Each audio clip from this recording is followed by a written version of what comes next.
Like paperback, hardcover, or online, fact or fiction this weekend is for the book lovers here in Wisconsin. The Wisconsin Book Festival begins today and it runs through Sunday. Here to uncover what's in store is the festival's director, Conor Moran. Thanks for joining us. Hi, thanks for having me. All right, so I heard you speak about a month ago and you had the longest laundry list of who's going to be where and what they're doing, what they're writing, and there's so much excitement built around this. There are 70 events over the next 4 days, starting at about 9 o'clock here. With Peter Annan. A lot of great highlights, a lot of local people, a lot of national authors. We're really excited.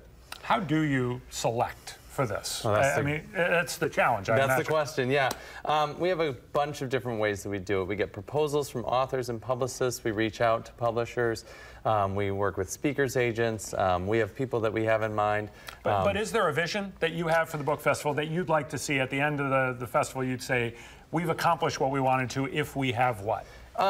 Actually, if we've represented the library, now that the Wisconsin Book Festival has its home at Madison Public Library, we are all things to all people. So we want to make sure that we have a good mix of nonfiction and fiction, poetry, performance, politics, history, and I think you see that. You see that in the venues that we have, and you see it in the books that we bring every year.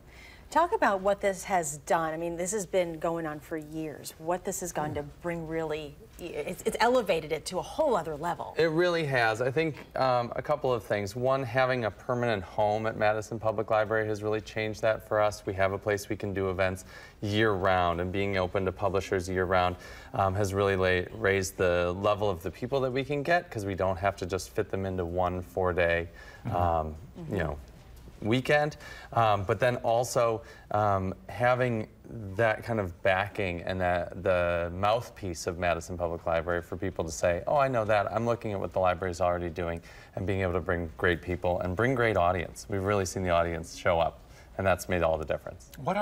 Talk about, if you can, the literary community, the reading community here, rather. Yeah. I mean, you know, everyone who says, well, the publishing industry is dead, needs to talk to the thousands of people who come all the time. I really think it's an interesting argument that people make. We're actually, as a culture, reading more than we ever have before, whether that's e-books or print books or newspapers or online articles. And so I couldn't really disagree more that books are dead or reading is dead. And what we're seeing is author events are different than other events. You get to come and see somebody, maybe you've read 2, 3, 4 of their books. You fall asleep with them every night because you can't get through that really long one. But you get to say thank you to that person. You get to meet that person. When you go to the movies or you go to a concert, you don't get that extra special moment with them. And I think that really separates author events for us, or for everyone, I guess, and really makes this a special event. Who's the one author that you're looking forward to listening to? I'm really looking forward to seeing Mary Norris. Her book, Between You and Me, right here, is her memoir about her time at The New Yorker. It's absolutely fascinating and funny, and she's just got this incredible voice. Though, I will say, I'm interested in all 73, and I'll probably go to like 68 of them. So. And you're, I mean, I think that's important too, and we quickly, like 15 seconds or so, people have the opportunity to, they're not double booked. Nope, they're not double booked. Pretty much everything starts at the same time. So if you're going to something at noon, the next thing doesn't start till 1:30, and you have time to get between one thing to the other one. We just planned your 4-day weekend right here, folks. All right, Conor, thank you so very much for joining us. Best of luck to you. Thanks for having me. All right, to check out all the events taking place in this year's festival, head to wisconsinbookfestival.org.